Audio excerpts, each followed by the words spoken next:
ओम शांति। आज बाबा के 9 तारीख के महावाक्य हैं। मीठे बच्चे, बाबा आया है। तुम बच्चों को भक्त तू आत्मा से, ज्ञानी तो आत्मा बनाना है।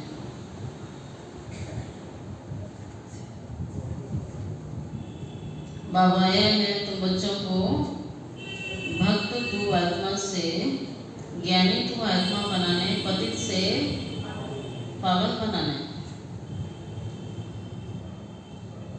प्रश्न, ज्ञानवान बच्चे के चिंतन में सदा रहते हैं। ज्ञानवान बच्चे किस चिंतन में सदा रहते हैं?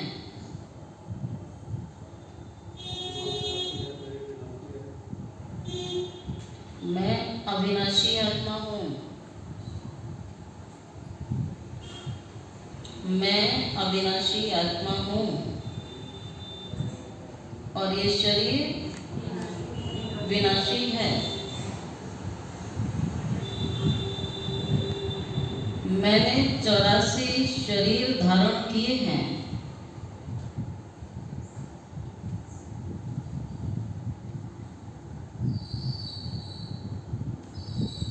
मैंने 84 शरीर धारण किए हैं। अब ये अंतिम जन्म है। अब ये अंतिम जन्म है। आत्मा कभी छोटी बड़ी नहीं होती है।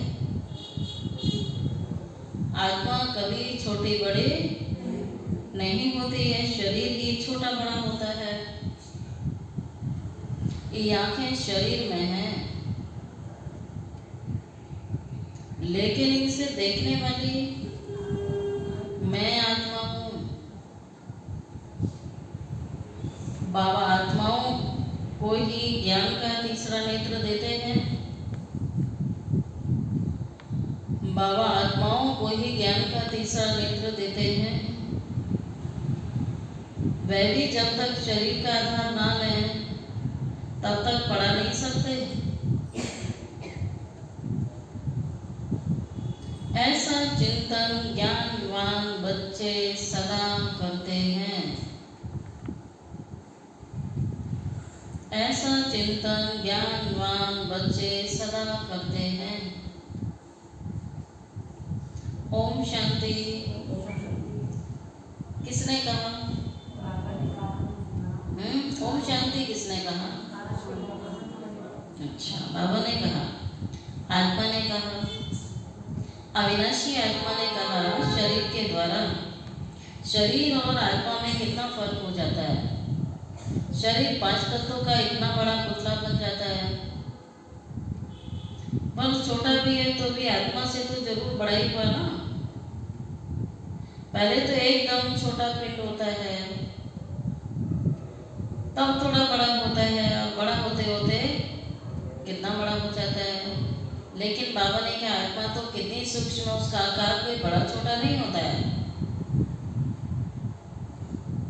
तब आत्मा प्रवेश करती है, बड़ा होते होते फिर इतना बड़ा हो जाता है। आत्मा तो चैतन्य हुई ना। जब तक आत्मा प्रवेश ना करे तब तक पुतला किसी काम का नहीं होता है। कितना फर्क है। बोलने चलने वाली कौन है? बाबा ने कहा पुतला थोड़ी बोल रहा है। और आत्मा के बिना भी बेकार हो जाता है। ये चमड़ी किसी काम की नहीं, शरीर किसी काम का नहीं। वह इतनी छोटी सी बिल्ली ही तो है। कितना फर्क होता है। वह कभी छोटी बड़ी नहीं होती, विनाश को नहीं पाती है। अब ये परमात्मा बाबा ने समझाया हुआ है कि मैं अविनाशी हूँ और ये शरीर तो विनाशी है। उसमें मैं प्रवेश करके पाठ बजाता हूँ। ये बातें तुम अभी चिंतन में लाते हो। आगे तो ना आत्मा को जानते थे और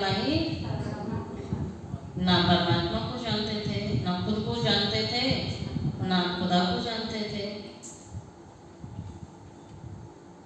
सिर्फ कहने मात्र कहते थे परम पिता परमात्मा।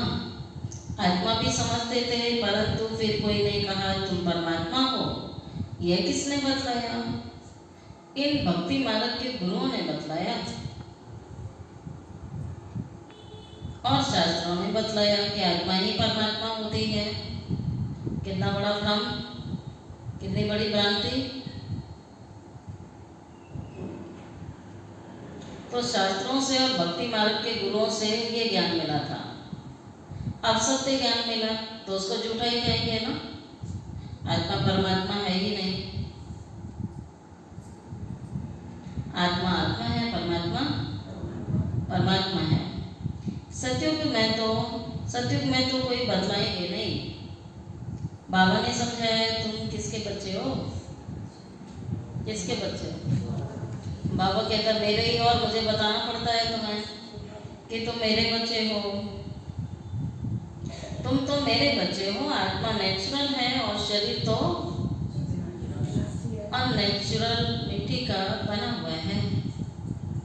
जब आत्मा है तो बोलती चलती है। अभी तुम बच्चे जानते हो हम आत्माओं का बाप आके हमें बैठ के रोज समझाते हैं। निराकार श्री बाबा इस संगम में पर इस शरीर के द्वारा आकर के आप बच्चों को सुनाते हैं। ये आंखें तो शरीर में रहती हैं। अभी बाप ज्ञान चक्षु देते हैं। ये दो आंखें तो सभी को मिली हुई हैं, लेकिन बाप देने आए हैं, ये आंखें शरीर में लगी हुई हैं। और बाबा कहता है मैं तुम आत्माओं को ज्ञान का चक्षु देने आया हूँ। आत्मा में ज्ञान नहीं है तो अज्ञान चक्षु हुआ। बाप आते हैं तो आत्मा को ज्ञान चक्षु मिलते हैं। आत्मा ही सब कुछ करती है। ये शरीर मिट्टी है। आत्मा कर्म करती है शरीर के द्वारा। तो जड़ और चैतन्य, जैसे इस मकान जड़ और हम सब रहने वाले चैतन्य कहलाएंगे, ठीक उसी प्रकार से मकान कुछ भी नहीं कर रहा है, मकान में रहने वाला करता है। तो शरीर रहने का स्थान हुआ और आत्मा उसकी मालिक। अभी तुम समझते हो बाप ने ये शरीर धारण किए हैं, अपना भी राज बताते हैं। सृष्टि के आदि मध्यंत का राज बाबा समझाते हैं। सारे नाटक की नॉलेज देते हैं। आगे तुमको कुछ भी पता नहीं था। हाँ, नाटक जरूर है। सृष्टि का चक्र फिरता है, परंतु कैसे फिरता है यह कोई भी बाबा ने कहा जानते नहीं हैं। रचयिता और रचना के आदि मध्यंत का ज्ञान अभी तुमको मिलता है। और बाबा कहता है मैं सृष्टि का बीज हूँ और मैं आकर के चैतन्य बीज होने के कारण आपको इस सृष्टि के आदि मध्य और अंत का ज्ञान देता हूँ। तो बाबा के पास नॉलेज क्यों? क्योंकि वो इस सृष्टि का बीज है। सारे नाटक की नॉलेज देते हैं। तो जो नाटक में थोड़े टाइम के लिए पार्ट बजाने आता है, बाकी टाइम ऊपर बैठ के साक्षियों के नाटक देखता है, इसलिए वो नाटक का राज हमें समझाता है। सृष्टि के आदि मध्यंत का राज भी बताते हैं, सारे नाटक की नॉलेज भी देते हैं। आगे कुछ भी पता नहीं था। हाँ, नाटक जरूर है। सृष्टि का चक्र फिरता है, परंतु कैसे फिरता है यह कोई जानते नहीं है। रचयिता और रचना के आदि मध्यंत का ज्ञान अभी तुम्हें मिलता है। बाकी तो सब भक्ति है। बाप आकर के तुमको ज्ञानी तो आत्मा बनाते हैं, लेकिन आगे तुम पहले क्या थे? पीछे बताओ। आज की मुरली में क्या बताया बाबा ने? क्या थे तुम? बाबा ज्ञानी तो आत्मा बनाते हैं, पहले हम थे भक्त तू आत्मा। तो भक्त तू आत्मा से ज्ञानी तू आत्मा इस समय बाबा बनाते हैं। तू आत्मा भक्ति करती थी, अभी तुम आत्मा ज्ञान सुनती हो। भक्ति को कहा जाता अंधेरा। पर कई ऐसे बच्चे हैं जो बाबा के बनने के बाद, ज्ञान मिलने के बाद भी भक्ति करते हैं। इससे सिद्ध हुआ कि उनकी भक्ति पूरी नहीं है अभी। और उन्हें ज्ञान आया नहीं। जिसको ज्ञान आ गया वो भक्ति तो उसकी आप ही छूट जाएगी। तो भक्ति को अंधेरा कहा जाता है, बाबा तो साफ कहता है भक्ति रात है। और ही गिरावट हो गई। भगवान तो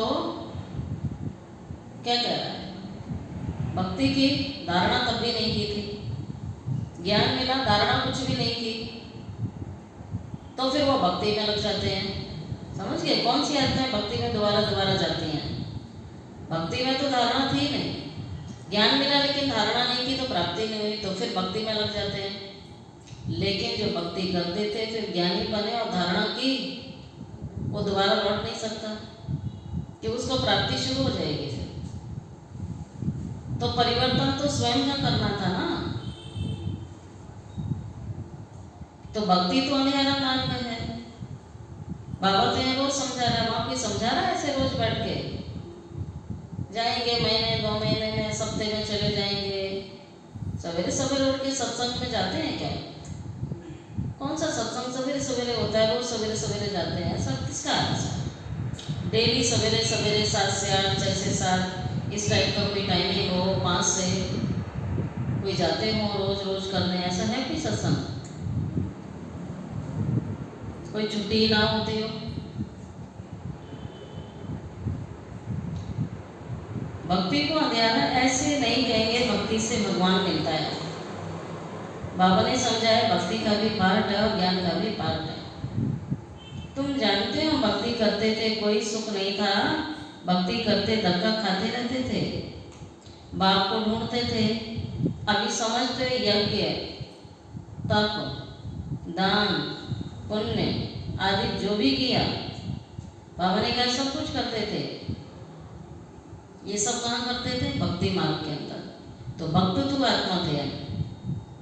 ढूंढते ढूंढते धक्का खाते खाते तंग हो जाते हैं, तमो प्रधान बन जाते हैं। क्योंकि गिरना होता है ना, झूठे काम करना, चीची होना होता है। पतित भी बन गए। ऐसे नहीं कि पावन होने के लिए भक्ति की। भगवान से पावन बनने बगैर आप पावन दुनिया में जा नहीं सकेंगे। पावन बनना कोई इतना आसान नहीं था जो कोई मनुष्य गुरु बन के आपको बना देता। भगवान स्वयं सतगुरु को आना हुआ और कितने टाइम से पढ़ा रहा है, कितनी मेहनत कर रहा है। तो ये कार्य किसका है? पतितों को पावन बनाने वाला सर्वशक्तिवान शिव बाबा है। तो उसके पावन बनाए बगैर तो कोई जा नहीं सकेंगे। ऐसे नहीं कि पावन बनने बगैर भगवान से नहीं मिल सकते। भगवान को तो कहते हैं आकर पावन बनाओ। तो आगे पतितों से मिलता है कि वो पतित पावन है, पावन पतित थोड़ी है। तो पतितों से मिलता है, पतितों को पावन बनाता है। तो कहते हैं ऐसे तो मिल नहीं सकते। बाबा तो पतितों से ही आके मिलता है, पतितों को ही पावन बनाता है। पावन से तो भगवान मिलता नहीं है ना सतयुग में। सतयुग त्रेता में बाबा नहीं आता है, क्योंकि वहां उसका काम नहीं। तुम ये शरीर छोड़ देते हो, पावन तो इस तमो प्रधान पतित सृष्टि में रह नहीं सकेंगे। बाबा तुमको पावन बना करके गुम हो जाते हैं। उनका पार्ट ही ड्रामा में वंडरफुल है। ठीक है? कब आता है? जब सृष्टि तमो प्रधान बन गई, दुख चरम सीमा पर पहुंच गया। नहीं तो कंप्लेन करते हैं ना, भगवान ऐसे दुनिया में आके देखते तो सही, आप आते तो सही कभी। तो वो कहता है मैं तुम्हारी सुख की दुनिया में नहीं आया, मैं तब आया दुख की दुनिया में भी नहीं, जब अति दुख पहुंच गया। इससे जास्ती दुख कभी भी सृष्टि पर होता ही नहीं है, गिरावट होती नहीं है, इससे ज्यादा पतित होते नहीं है। बाबा तभी आता है। बाबा तुम्हें पावन बना के गुम हो जाता। उनका पार्ट ड्रामा में वंडरफुल है। जैसे आत्मा देखने में नहीं आती है, बल साक्षात्कार होता है तो भी समझते थोड़ी है। आप तो सबको समझ सकते हैं ये फलाना है, लेकिन बिंदु का साक्षात्कार करने से तो कुछ समझ में आता नहीं है। शरीर से दिखता है तो समझ जाते हैं फलाना है, याद करते हैं, चाहते हैं फलाने का चैतन्य में साक्षात्कार हो, तो कोई मतलब नहीं है। अच्छा, चैतन्य में आश पूरी होगी, उसको कहा जाएगा अलग काल, क्षण मंगल सुख। साक्षात्कार की चाहना थी, वो मिला। बस यहाँ तो मूल बात है। कौन सी बात है बताइए, उत्तर देते रहो। पीछे वाले उत्तर नहीं दे रहे, इसका मतलब सुन रहे हैं? पीछे वाले सुन रहे हैं? क्या सुना थे?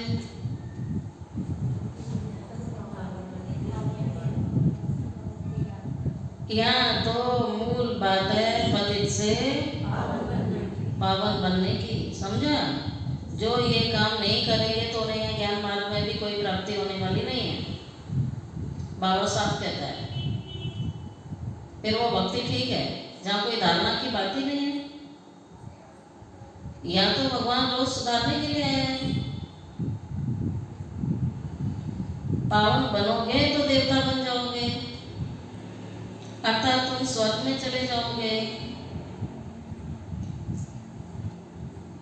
शास्त्रों में तो कल्प की आयु लाखों वर्ष लिख दी। समझते हैं कलयुग में अर्जुन 40,000 साल पड़े हैं, ऐसा कहते हैं। ऐसे शास्त्रों की मान्यता है, गुरुओं की मान्यता है कि सृष्टि 40,000 साल पड़ी है। बाबा समझाता है सृष्टि तो जाने वाली है, अभी लास्ट समय है। 5,000 साल का तो पूरा कल्प ही है। तो मनुष्य को अंधकार में हुए ना, इसी को अंधेरा कहा जाता है। अंधेरे में जी रहे हैं। अभी तो 40,000 साल दुनिया चलेगी, कितना बड़ा अंधकार। उसको घोर अंधेरा कहा जाता है। ज्ञान कोई में है ही नहीं, वो सब भक्ति है। रावण जब से आता है तो भक्ति भी उनके साथ है, और जब बाप आते हैं तो उनके साथ ज्ञान है। बाप से एक ही बार ज्ञान का वर्षा मिलता है, घड़ी घड़ी नहीं मिल सकता है। वहाँ तो तुम कोई को ज्ञान देते नहीं, दरकार ही नहीं है ज्ञान की, क्योंकि ज्ञान की प्रारब्ध मिल गई। वहाँ ज्ञान उनको मिलता है जो अज्ञान में है। देवताएं तो ज्ञानी नहीं है ना, वो तो पढ़ाई पढ़ के गए ना, संगम पर ज्ञान लेकर के गए हैं। बाप को कोई जानते नहीं है, तो बाप को जानते नहीं, बाप को गाली देने बगैर कोई बात ही नहीं करते। यह भी तुम बच्चे अभी समझते हो ना। तुम कहते हो ईश्वर सर्वव्यापी नहीं है, और सारी दुनिया कहती है सबके अंदर भगवान है। उसका पता ठिकाना ही नहीं है कुछ। तो यह है गाली देना। वह हम आत्माओं का पिता है, वह कहते नहीं है। परमात्मा पत्थर ठीक में है। तो बच्चों ने अच्छी तरह ये बात समझ ली। अभी समझ ली कि बाबा परम धाम में है, या मूर्तियों में भी है, मंदिरों में भी है, महात्माओं में भी है, गुरुओं में भी है? नहीं, पक्का हो गया? सोच लो। वह आत्माओं का पिता है, वह कहते नहीं। परमात्मा पत्थर टिकर भीतर में है। तो बच्चों ने अच्छी तरह समझा है, भक्ति बिल्कुल अलग चीज है। यहाँ भगवान पढ़ाने आए, और पढ़ाई में कभी अक्षरता नहीं होती है। उसमें जरा भी ज्ञान नहीं होता है। समय ही सारा बदल जाता है। भगवान का भी नाम बदल जाता है, फिर मनुष्यों का भी नाम बदल जाता है। पहले कहा जाता है देवता, फिर क्षत्रिय, फिर वैश्य, फिर शूद्र। वह दैवी गुणों वाले मनुष्य हैं या आसुरी गुणों वाले मनुष्य हैं, बिल्कुल चीची है। दुनिया कहती है ब्राह्मण है, फलाना है। अब बाबा ने कह दिया सारे शूद्र बन गए। हम भी शूद्र थे, ब्राह्मण बन रहे हैं, पूरा संगम लग जाता है। गुरु नानक ने कहा असंग जो मनुष्य कोई ऐसा कहे तो उसको जड़ कहेंगे तुम ये क्या गाली देते हो। बाप कहते हैं सब आसुरी संप्रदाय तुमको क्लियर कर समझा रहे हैं। वह रावण संप्रदाय है, वह रावण संप्रदाय है और बाबा आकर के राम संप्रदाय की स्थापना कर रहे हैं। गांधी जी कहते थे हमको क्या चाहिए? राम राज्य चाहिए। गांधी जी बना के चले गए राम राज्य? बना गए? राम राज्य चाहिए, राम राज्य चाहिए। चाहने से थोड़ी बन जाएगा, उसके लिए तो कुर्बानी देनी पड़ेगी। इसका नाम ही वैश्यालय है, रौरव नर्क है। इस समय के मनुष्य कहाँ डूबे पड़े हैं? अगर नहीं डूबे हैं तो गंगा जी में स्नान करने क्यों जाते हैं? घर में डूबेंगे विषय वैतरणी नदी में, फिर जाके गंगा जी में डुबकी लगा लेंगे। यही काम है। और भगवान कहते हैं विषय वैतरणी नदी में ही ना जाओ तो गंगा में जाने की फिर क्या जरूरत है? तो हाल वही है, पहले गंदे हो जाओ फिर जाके स्नान करो। बाबा तो उस पर काम कर रहा है ना कि गंदा ही नहीं होना है। तो ज्ञान स्नान करना है उसके लिए। ये सारी दुनिया विषय वैतरणी नदी, इसका नाम रौरव नर्क है, वैश्यालय कह दिया। इस समय के मनुष्य विषय वैतरणी नदी में पड़े हैं। मनुष्य, जानवर आदि सब एक समान बन गए। सारी दुनिया विकारों में जा रही है। मनुष्य की कोई भी महिमा नहीं है इस समय। यही सब कर रहा है। मनुष्य भी खाना खाता है, मनुष्य भी सोता है, मनुष्य भी विकारों में जाता है और जानवर भी विकारों में जाता है। खाना और सोना उसका भी है। बाबा के दर्शन एक समान बन गए। 4-5 काम तो ऐसे जो सब कर रहे हैं, मनुष्य भी और जानवर भी। वो भी अपनी जनसंख्या बढ़ाने में लगे रहते हैं। मनुष्य भी जनसंख्या बढ़ा रहा है। सबके अंदर 5 विकार है इस समय। लेकिन फिर बाप कहते हैं मनुष्य की कोई भी महिमा इस समय नहीं है, क्योंकि 5 विकारों पर तुम बच्चे जीत पाकर के मनुष्य से देवता बन जाते हो। बाकी सब खत्म हो जाएंगे, सब में सब आ गए, खत्म सब होंगे। देवताएं तो सतयुग में रहेंगे। अभी तुम कलयुग में कौन रहते हैं? बाबा तो असुर कहता है। जब सतयुग में देवताएं रहेंगे तो असुर कहाँ रहेंगे? ये असुरों की दुनिया है ये। अब असुरों के लक्षण क्या है? लड़ाई करना, यही दिखाते हैं ना। हर वक्त लड़ाई के लिए तैयार रहते थे, वो असुर है। यहाँ का मनुष्य, उसको आप कुछ ना बोलो तो शांत रहेगा, आपको छेड़ दिया तो तैयार हो जाता है। बाबा कहता है आसुरी अवगुण भरे हुए हैं इसलिए असुर कहलाएंगे। सतयुग में दैवी गुण भरे हुए इसलिए देवी देवता कहलाएंगे। अब बाबा ने चांस दिया है, इस समय आप बदले हो सकते हो। असुर रहना है तो असुर ही रहो, और देवता बनना है तो इधर आ जाओ। भगवान कह रहा पढ़ो आके पढ़ाई। अजय नहीं बनना है वो ना पढ़े भले।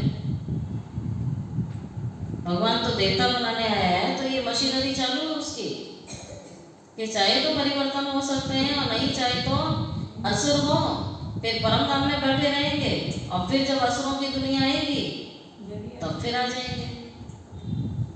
तो परिवर्तन की घड़ी है। असुरों को कहा जाता है संपूर्ण विकारी और देवताओं को कहा जाता है संपूर्ण निर्विकारी। वह 16 कला संपूर्ण है और यहाँ तो यहाँ कितनी कलाएं हैं? कोई कला नहीं है।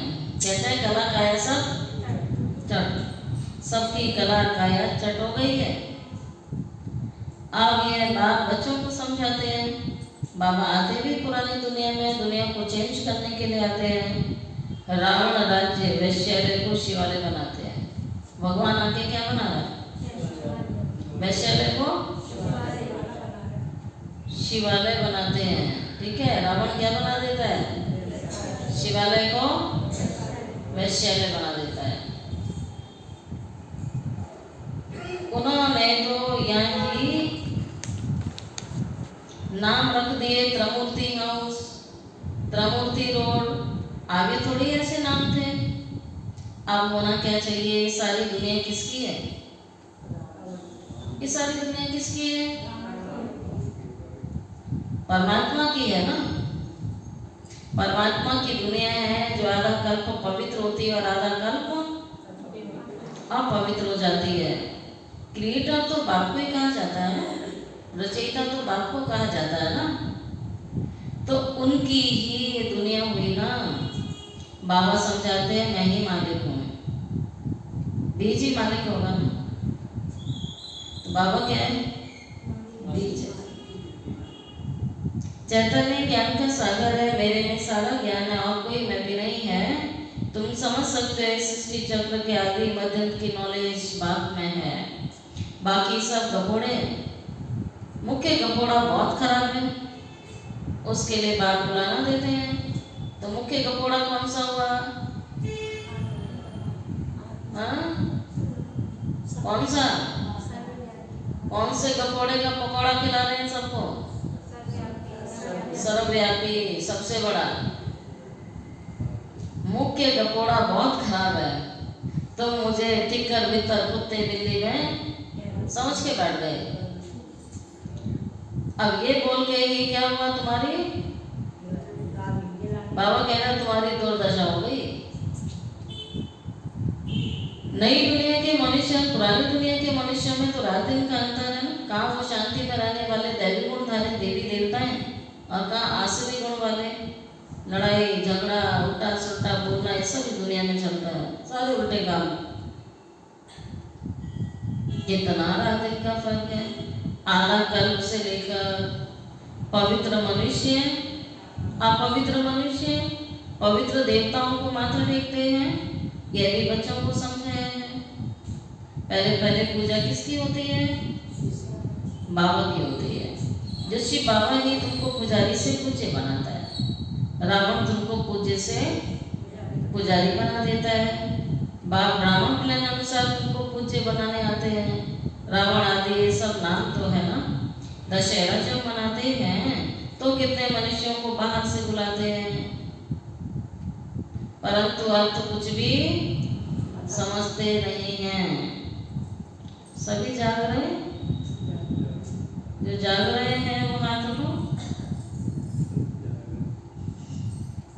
जो जाग रहे हैं वो हाथ उठाओ। अच्छा, जाग रहे हैं। और जो सो रहे हैं वो हाथ उठाओ। कैसे हाथ उठाएंगे सोने वाले? तो ही रहे हो तुम। श्री बाबा तुमको पुजारी से पूज्य बनाते हैं। या दशहरे में देखो मनुष्यों को बाहर से बुलाते हैं, परंतु अर्थ कुछ भी नहीं समझते। देवताओं की कितनी निंदा करते हैं। ऐसी बातें तो बिल्कुल हैं नहीं। जैसे कहते हैं ईश्वर नाम रूप से न्यारा है, ना उसका नाम है ना रूप है, वो सबके अंदर है। या 16,108 पटरानियाँ थी। इस टाइप के जो गपोड़े हैं, बाबा कहते इसी से तो भ्रष्ट होगी बुद्धि। भगवान का तो नाम रूप भी नहीं है। वैसे यह जो कुछ खेल आदि बना रहे हैं कुछ भी नहीं है, सब मनुष्यों की बुद्धि है। मनुष्य मत को आसुरी मत ही कहा जाता है। और अगर वो सब मत इतनी ऊंची थी तो घोर कलयुग नहीं बनना चाहिए था ना। फिर जो लोग कहते हैं गुरुओं की मत गलत है क्या, गुरु गलत है क्या, शास्त्र झूठे हैं क्या, ऐसे बोलते हैं ना।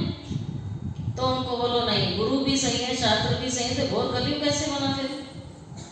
लेकिन बाबा इस समय जब मत दे रहा है तो क्या बनेगा? अब सतयुग बनेगा।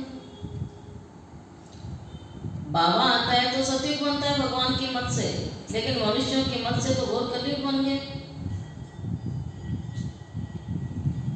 तो वो मनुष्य मत है, आश्रय मत। यथा राजा रानी तथा प्रजा, सब ऐसे ही बन जाते हैं। सब उसी को मानते हैं।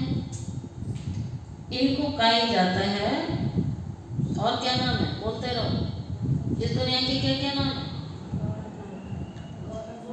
बाबा कह रहे हैं ये डेविल वर्ल्ड है, ये डेविल वर्ल्ड। सब एक दो को यहाँ गालियां देते हैं, कोई मुख से देता है, कोई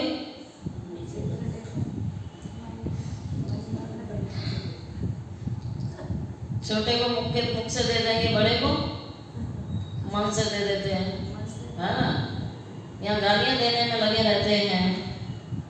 बाबा समझाता है, बच्चे जब बैठते हो ना यहाँ तो कैसे बैठना है, आंख बंद करके।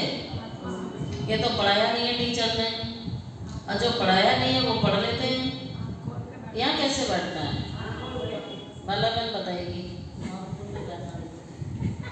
हाँ कैसे बैठना है, तो कहाँ से आ गया? तो ये मनमत हुई ना। फिर 24 घंटे में 1 घंटा है, उसमें भी आगे नींद पूरी करके चल दी है, और कहते हैं प्राप्ति नहीं होती है। फिर पूरे दिन में मुरली पढ़नी नहीं है दोबारा, एक ही बात सुननी है जैसे तैसे, उसमें भी सो गए, क्या मिलेगा? भगवान कहता है जैसे दुनिया में कहते हैं पढ़ेंगे नहीं तो क्या होगे, खराब हो जाओगे। भगवान जब पढ़ा रहा है तो आँख खोल के पढ़ो, कान खोल के पढ़ो, दिमाग खोल के पढ़ो। देखो साहिल पीछे वाली सीट चुनता है, इसलिए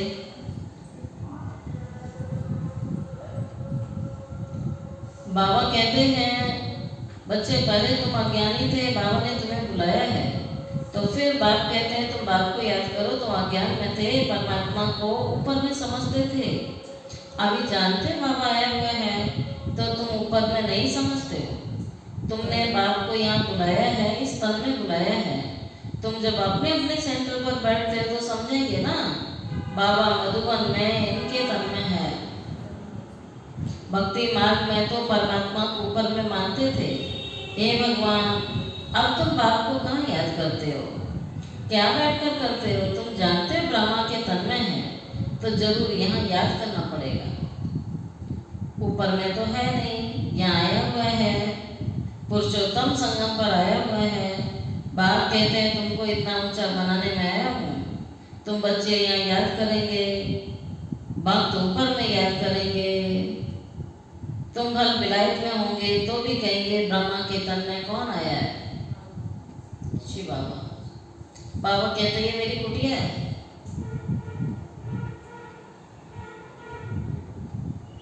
तो जरूर इसमें आना पड़ेगा। बाबा आया हुआ है, कहाँ भी तुम बैठे होंगे जरूर यहाँ याद करेंगे, ब्रह्मा के तन में याद करना है। कई बुद्धिहीन क्या नहीं करते, कई बुद्धिहीन ब्रह्मा को मानते ही नहीं हैं। बाबा ऐसे नहीं कहते हैं कि ब्रह्मा को याद ना करो, ब्रह्मा बिगड़ शिव बाबा कैसे याद पड़ेगा? रथ तो याद आएगा, माध्यम तो याद आएगा। तो बाबा इसमें बैठा हुआ है, बाप कहते हैं मैं इस तन में हूँ, इनमें मुझे याद करो, इनमें मुझे याद करो। इसलिए तुम बाप और दादा दोनों को याद करते हो ना। अभी बुद्धि में ज्ञान है, किनकी अपनी आत्मा है। शिव बाबा को तो अपना शरीर नहीं है। बाबा ने कहा मैं इस प्रकृति का आधार लेता हूँ। इस समय बाबा बैठकर सारे ब्रह्मांड और सृष्टि के आदि मध्यंत का ज्ञान और राज इस समय समझाते हैं, क्योंकि वो स्वयं ब्रह्मांड का मालिक है, वो इस सृष्टि का बीज है। इसलिए ब्रह्मांड और सृष्टि के आदि मध्यंत की नॉलेज बाबा में देते हैं, सारे राज समझाते हैं, और कोई ब्रह्मांड को जानता ही नहीं है। वो अभी तक मंगल ग्रह पर ही और बुध ग्रह और ग्रह सर्च कर रहे हैं। बाबा ने कहा परम धाम को तो जानते ही नहीं है। बाबा तीनों लोगों की नॉलेज देता है, पूरे ब्रह्मांड, और कोई जानते ही नहीं है। ब्रह्म जिसमें हम तुम रहते हैं, सुप्रीम बाप, नॉन सुप्रीम आत्माएं रहने वाली उस ब्रह्म लोक और शांति धाम के हैं। शांति धाम बहुत मीठा नाम है। शांति नाम बहुत मीठा नाम है। ये सारी बातें तुम्हारी बुद्धि में हैं। हम असुर वहाँ के रहने वाले हैं। तो बाप कहते हैं ब्रह्म महतत्व के रहने वाले हैं, जिसको निर्वाण धाम भी कहा जाता है, वानप्रस्थ कहा जाता है। ये बातें अभी तुम्हारी बुद्धि में। जब भक्ति है तो ज्ञान का अक्षर नहीं है, ठीक है। भक्ति मानो भक्ति है सिर्फ, उसमें ज्ञान नहीं है। इसको कहा जाता है, अब क्या मिल रहा है आपको, ये इसको कहा जाता है पुरुषोत्तम संगम युग, जबकि चेंज होती है।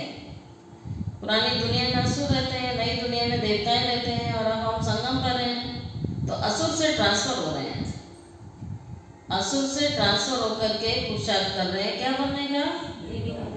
देवी देवता बन नहीं गए हैं, बनने का लक्ष्य रखा है। सतयुग में तुमको कुछ भी पता नहीं रहेगा। अभी तुम कलयुग में हो तो कुछ पता नहीं है। जब नई दुनिया में होंगे तो भी इस पुरानी दुनिया का कुछ पता नहीं होगा। अभी पुरानी दुनिया में हो तो नई दुनिया का मालूम नहीं है, नई दुनिया कब थी कुछ पता नहीं है। आकर इस वैरायटी चार्ट का राज समझाते हैं, और ये चक्र कैसे फिरता है यह भी तुम बच्चों को समझाते हैं। तुम्हारा धंधा ही है क्या? धंधा बोलो, धंधा क्या है? तुम्हारा धंधा है बाप का परिचय देना, ठीक है। देते हैं रोज। कितनी आत्माओं को, कितनी संख्या बोली थी? जितनी पूरे दिन में रोटियां खाते हो ना, उतनी आत्माओं को परिचय देना है। एक खाते हो तो एक को देना, दो खाते तो अब देख लो आप, नहीं तो रोटी कम करो। और जिस दिन ना दो, बाबा ने कहा परिचय नहीं दिया है तो रोटी नहीं खानी है, बोला हुआ है ना मुरली में, नहीं तो माया खा जाएगी सब।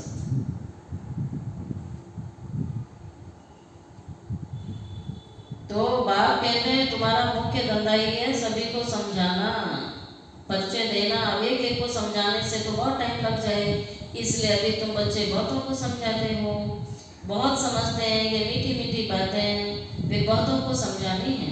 प्रदर्शनी आदि में समझाते हो ना, शिव जयंती पर और भी अच्छी रीति बहुतों को बुला करके समझाना है। इस सारे खेल का ड्यूरेशन कितना है तुम तो एक्यूरेट बताएंगे। ये टॉपिक्स हुई, हम भी ये समझाएंगे। तुमको बाप समझाते हैं ना, जिससे तुम देवता बन जाते हो। जैसे तुम समझकर देवता बनते हो वैसे औरों को भी बनाते हो। सबका सिर हिलते रहना चाहिए। जिसका सिर नहीं हिल रहा है क्या समझा जाएगा? सिर हिलना बंद हो जाता है, सिर हिलता रहना चाहिए। तुमको बाप समझाते हैं, जिससे तुम देवता बन जाते हो। जैसे तुम समझकर देवता बनते हो वैसे औरों को बनाते हो। बाबा ने हमको ये समझाया हुआ है। हम कितनी ग्लानी, किसी की ग्लानी आदि नहीं कर रहे हैं। हम बतलाते हैं कि ज्ञान को सद्गति मार्ग कहा जाता है। एक सद्गुरु ही है बेड़ा, क्या दुनिया नहीं बोलती है? पर सद्ज्ञान देने वाला, सद्गति करने वाला, पावन बनाने वाला कौन है? सर्वोच्च शक्ति को माना है ना, तो कभी तो आएगा। तो आया हुआ है, वो अपना समय बता रहा है। तो एक सद्गुरु है, सबको पार करने वाला। ऐसे ऐसे मुख्य पॉइंट्स निकाल करके समझाओ। ये सारा ज्ञान बाप के सिवाय तुम्हें कोई भी दे नहीं सकेगा। तो इस समय की बात है, भगवान इस समय पढ़ाता है।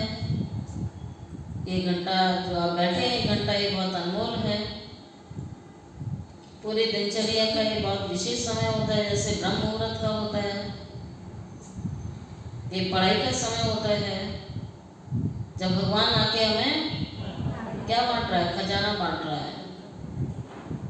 अब ये कितना वंडरफुल है कि इस खजाने को सब ले नहीं पाते। कोई कितना लेता है, कोई कितना लेता है, कोई कितना लेता है, और कोई बिल्कुल ही नहीं लेता है, कोई सारा ही ले लेता है, कोई एक बात भी याद नहीं रख सकता है। बुद्धि की कैटेगरी अलग अलग है। जितनी जिसकी दुनिया में बुद्धि चलेगी ना, तो बाबा की मुरली में उसकी बुद्धि काम नहीं करेगी। और जितना बाहर से बिल्कुल आप शांत हो जाएंगे ना, बाबा जो पढ़ाएगा सब पढ़ेंगे। स्लेट साफ, बाबा जो लिखना चाहेगा लिख जाएगा। कोई संकल्प नहीं, कोई विकल्प नहीं, भगवान जो पढ़ा रहा है वो सब पढ़ लेंगे। मुरली भूलने की चीज़ थोड़ी होती है, जो याद करनी पड़ती है। पूछो क्या कहा, याद करना पड़ता है। जब 1 घंटा भगवान जब पढ़ा रहा था तब कहाँ थे? तो ध्यान से पढ़ना होता है। अगर आपने इस समय मुरली ध्यान से पढ़ ली, पूरे जीवन नहीं भूलेगी। डेट भूल सकते हो, कौन सी डेट की मुरली पर, किस मुरली में क्या क्या आया है, कब कब भगवान ने क्या क्या समझाया है, वो समझानी नहीं भूल सकती है। सुबह से शाम तक तो छोड़ो, पूरे जीवन काल नहीं भूलेगी शिक्षा उसकी। तो बाबा कहता है इस खजाने को ग्रहण करो, ध्यान से सुनो, और उसके बाद इस पर मनन करो, और मनन करने के बाद इसको अमल करो, प्रैक्टिकल करो, और ये खजाना फिर बांटो।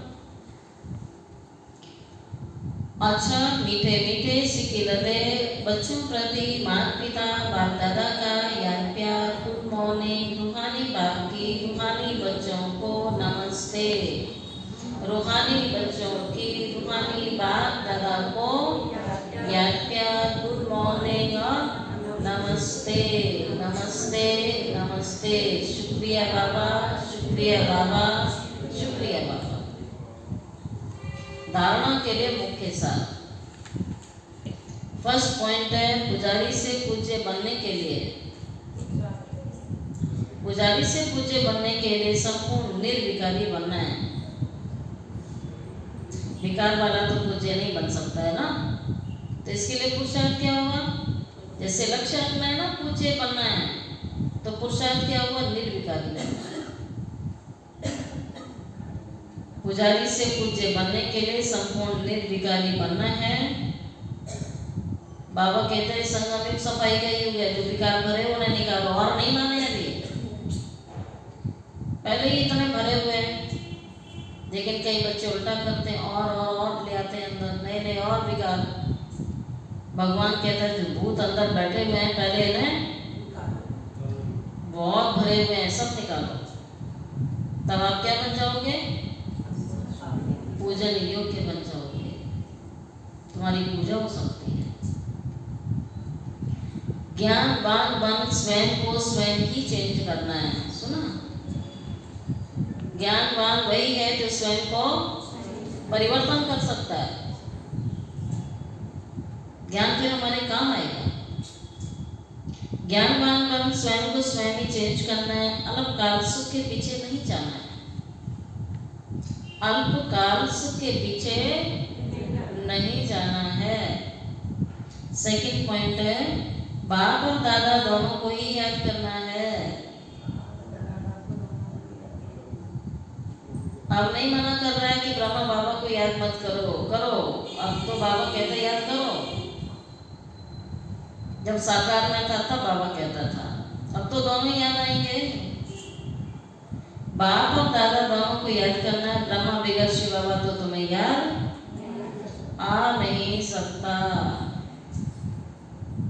भक्ति में ऊपर याद किया, अभी ब्रह्मा तन में आया है, तो दोनों ही याद आने चाहिए। सहज कर दिया ना बाबा ने। अच्छा, वरदान। बहुत दिन हो गए अपने खोज में, आ जाओ सभी। कौन सा खोज? भूल गए? भूल गए, बहुत दिन हो गए। सब खड़े हो जाएं, सीधे सीधे खड़े हो जाएं, एकदम अलर्ट होके। अब लेंगे बाबा दादा का वरदान और महसूस करेंगे कि बाबा स्वयं हमें वरदान दे रहे हैं। इस समय उस फीलिंग में खड़े हो जाएं। हर कर्म में विजय का अटल निश्चय और नशा रखने वाले